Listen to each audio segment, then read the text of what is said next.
Tenha bom ânimo, filho, estão perdoados os teus pecados. Mateus capítulo 9, versículo 2. Nosso Senhor Jesus Cristo não falou ao paralítico: tenha bom ânimo. Os teus membros paralisados vão ser feitos fortes e bons novamente. Mas antes que ele tenha curado o homem daquele terrível mal, ele o confortou, pois os pecados dele foram perdoados, como se isso fosse uma razão suficiente para se alegrar, mesmo que ele permanecesse paralítico. Se ele fosse carregado para fora da presença de Cristo na sua maca, tão desamparado como quando havia sido abaixado pelo teto até o meio daquele local lotado, isso seria uma questão bem secundária, com o fato totalmente importante de que seus pecados foram perdoados. De fato, Davi escreveu: bem-aventurado aquele cuja iniquidade é perdoado, cujo pecado é coberto. E aquele homem foi atendido, ainda que fosse doente de paralisia ou sofrendo de todas as doenças, das quais a carne é herdeira. Você lembra também como o profeta Isaías escreveu, sob a inspiração do Espírito Santo: consolai, consolai o meu povo, diz o vosso Deus. Falai ao coração de Jerusalém, brandai-lhe o quê? Qual deve ser a causa do conforto para a igreja de Deus? Que já é findo o tempo da sua milícia, que a sua iniquidade está perdoada. Jerusalém pode estar em grande tribulação e angústia. Sua terra pode estar pisoteada sob os pés dos invasores. Seus filhos e filhas podem estar desmaiando nas ruas. Mas como sua iniquidade foi perdoada, ela tem bom motivo para ter conforto. Para citar outra instância, que é um paralelo próximo ao nosso exemplo, nosso Senhor disse à mulher da cidade, a qual era uma pecadora, que lavou seus pés com lágrimas e os enxugou com os cabelos de sua cabeça, e os beijou e os ungiu com unguento. Seus pecados estão perdoados, vá em paz. E, sinceramente, quando o pecado é perdoado, nós estamos em paz. Este é o assunto sobre o qual vou falar. O que quer que seja que tenha nos causado pranto, que nossos pecados são perdoados. Nós temos uma boa razão para estarmos felizes. Primeiramente, devo tentar mostrar-lhes que o perdão dos pecados traz verdadeira felicidade. Depois, que aqueles a quem seus pecados foram perdoados devem ser felizes. E em terceiro lugar, uma solene concordância, concluindo que não existe verdadeira felicidade para as almas não perdoadas. Primeiramente, então, assim Jesus disse ao homem paralítico: tem bom ânimo, filho, estão perdoados os teus pecados, abandonados, que o perdão do pecado traz verdadeira felicidade. O tempo nos falharia em mostrar a todos os meios em que o perdão dos pecados é uma fonte perene de consolação, mas nota primeiro que isso é um dos mais certos sinais de benevolência divina, qualquer um que se alegra nisso. Certamente tem razão abundante para estar feliz. Deus deu ao homem várias riquezas, mas que não seriam em si mesmas um símbolo de benevolência. Pode até ser que seja bem o oposto. Deus pode dar a um homem muito sucesso em suas empreitadas, mas que, também, não pode ser evidência de favor. Deus pode até permitir que um homem tenha o desejo de seu coração e de ser cheio com as tolices e prazeres deste mundo, mas ainda assim, isso pode ser uma prova de divina ira ao invés de favor do Senhor. O Senhor pode ter falado a respeito dele: Efraim está entregue aos ídolos, deixa-o. Mas se os pecados de um homem são perdoados, não há dúvida sobre a benevolência divina no seu caso. Essa breve frase, foram perdoados os teus pecados, é uma prova mais clara do favor de Deus do que os reservatórios estavam a arrebentar de vinho e celeiros lotados aos tetos de grãos dourados. Se você tem seus pecados perdoados, você tem a garantia do Rei que confirma que ele o ama.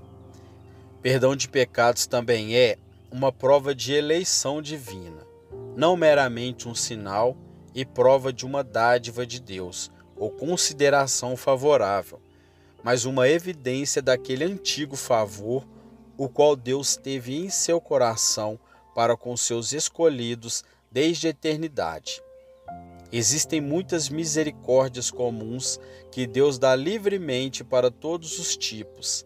Essa breve frase, foram perdoados os teus pecados, é uma prova mais clara do favor de Deus para todos os tipos e condições de homens, porque Ele fez nascer o sol sobre os maus e bons e faz chover sobre justos e injustos. Mas o perdão dos pecados é uma bênção especial reservada para seu povo particular, cujos nomes ele escreveu no livro da vida do Cordeiro, e os quais ele deu para o seu Filho na aliança de sua graça, e os quais Cristo regenerou por seu precioso sangue, quando ele amou a igreja e se entregou por ela.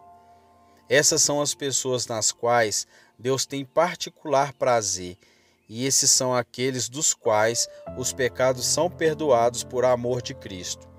Se você, meu irmão ou irmã, é um desses altamente favorecidos, então você tem grande razão para ser feliz. Pense por alguns minutos que perdão é este, e então você verá a causa para a sua felicidade. Isaías nos diz que Jeová derramou em Cristo a iniquidade de todo o seu povo, para que esse fardo esmagado fosse removido de todos aqueles que são seus oficiais. E certamente, aquele que teve tão pesada carga removida de seu coração e consciência deve ser um homem feliz. Em Salmos capítulo 85, versículo 2, lemos: Perdoastes a iniquidade de teu povo, cobriste todos os seus pecados. Se nós temos crido em Jesus, nossos pecados são cobertos à vista de Deus pelo sacrifício propiciatório de Cristo, e eles, assim, estão ocultos de nossos próprios olhos, de forma que não pensam mais neles, nos condenando. Pode algum de nós perceber que este é o nosso caso e ainda assim permanecermos insatisfeitos? Em Isaías capítulo 44, versículo 22, lemos: Apagai as tuas transgressões como a névoa e os teus pecados como uma nuvem. Você, às vezes, já viu as nuvens se dissiparem e dispersarem tão completamente que nenhum vestígio delas podem ser visto? Isso é como os seus pecados. São jogados fora por Deus. Então, não devemos ficar felizes? Algumas vezes, o perdão de pecado é chamado o tiro do pecado para trás das costas de Deus, para como prisão do mar. Em outras vezes, é dito que buscar-se a iniquidade em Israel, e não haverá, e o pecado em Judá, e não se achará. E então há aquela descrição maravilhosa da obra do Messias, o príncipe o qual Gabriel deu a Daniel para fazer cessar a transgressão, para dar fim aos pecados. Que expressão mais forte que essa nunca pode ser usada? Se é uma obra de Cristo dar fim aos pecados, nós podemos estar bem certos de que Ele vai fazer isso e que haverá um fim dos pecados para todos aqueles que nele crê.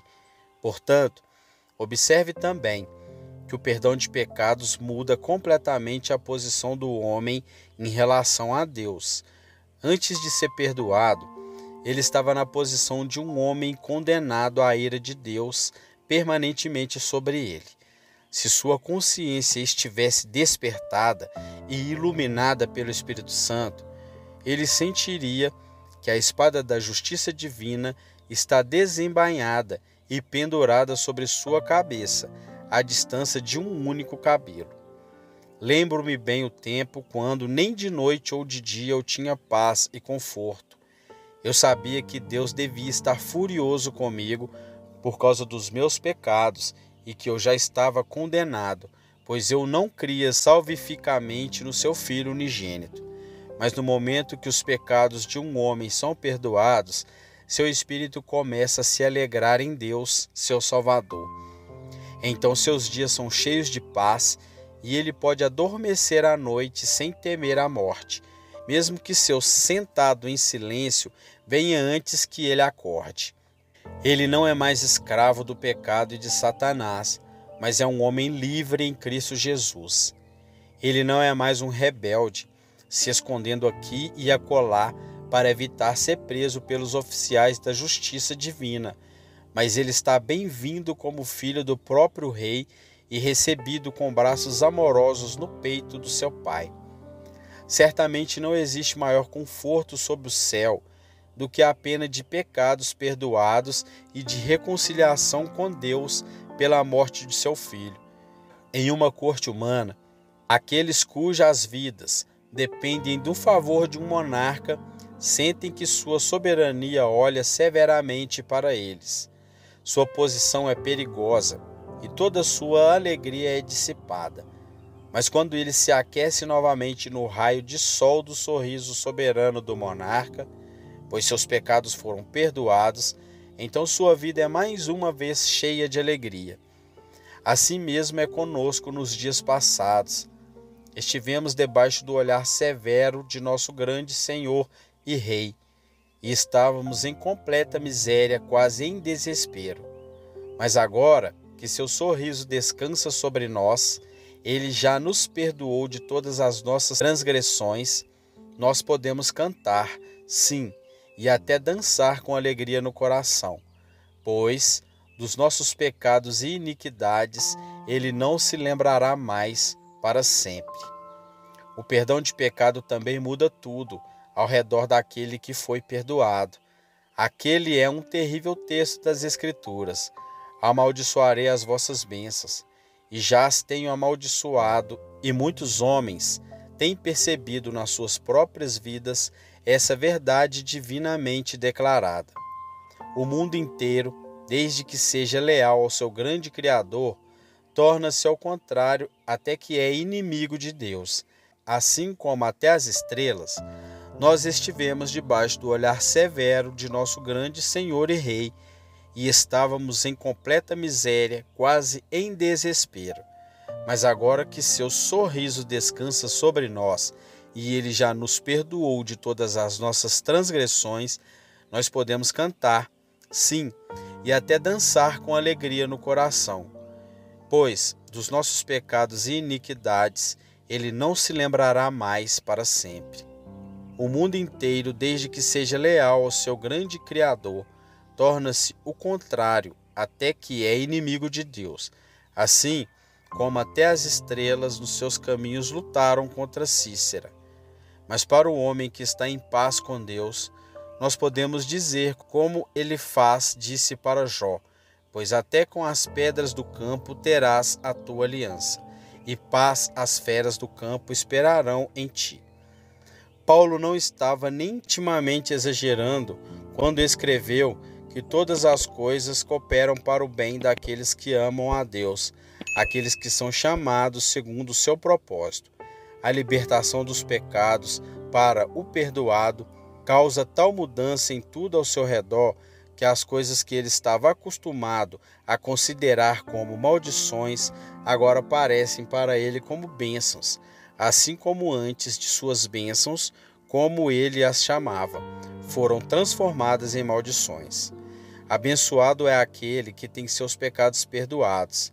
Ele é o homem que pode realmente falar, pois eis que já passou o inverno, a chuva cessou e se foi. Aparecem como flores na terra, já chegou o tempo de cantarem as aves. E assim é para ele e outros como ele que o Senhor diz, pois com alegria saireis, e em paz sereis guiado. Os montes e os outeiros romperão em cânticos diante de vós, e todas as árvores do campo baterão palmas. O homem salvo é um homem tão feliz como John Bunyan, quando ele se converteu. que queria até compartilhar sua alegria com os corvos dos campos. No perdão dos pecados também, louvado seja Deus, existe uma reversão da sentença a qual foi pronunciada para nós quando éramos pecadores.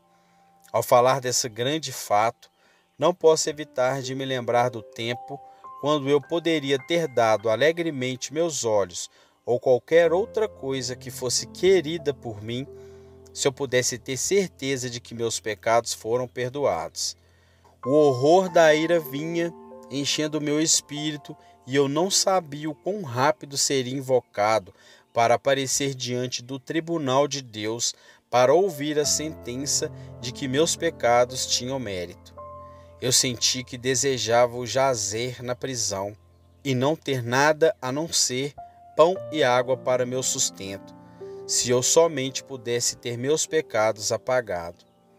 E agora que acredito na expiação do sacrifício de Cristo e sei que meus pecados são todos perdoados por sua causa, eu acho minha língua pouco adequada para falar dos prazeres que experimentei e ainda experimento por meio do conhecimento de que a sentença passou de mim e foi revertida.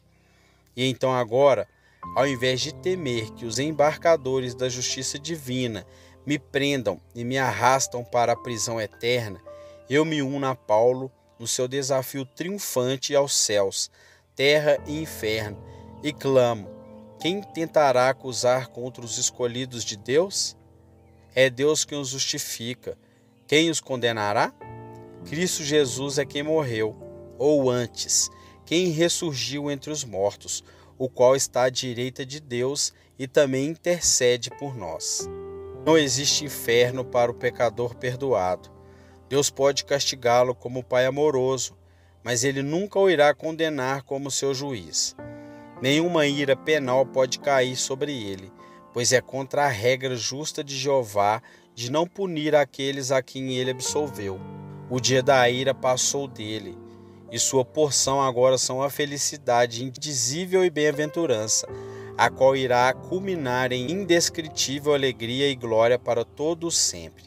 Às vezes é verdade, no caso em que estamos considerando, quando as pessoas que têm, desgraçadas por alta traição, são perdoados por seus soberanos, a desgraça é removida e seus estados, os quais foram sequestrados, são restauradores a eles, e, de forma semelhante, tudo o que fora perdido por nossa traição contra o Altíssimo é restaurado a nós.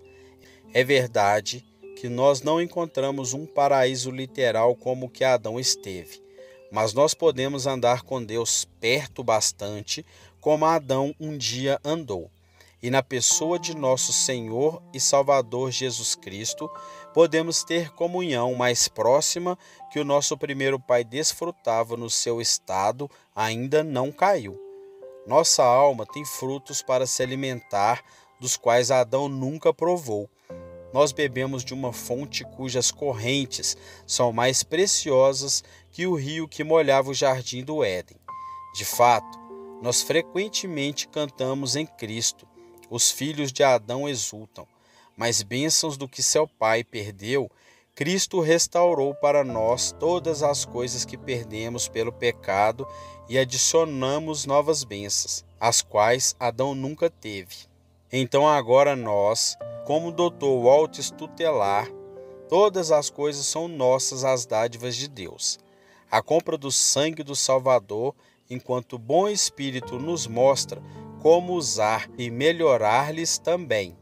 Ou como Paulo escreveu sob a inspiração do Espírito Santo, tudo é seu, seja o mundo ou a vida, ou a morte, sejam as coisas presentes ou as vindouras.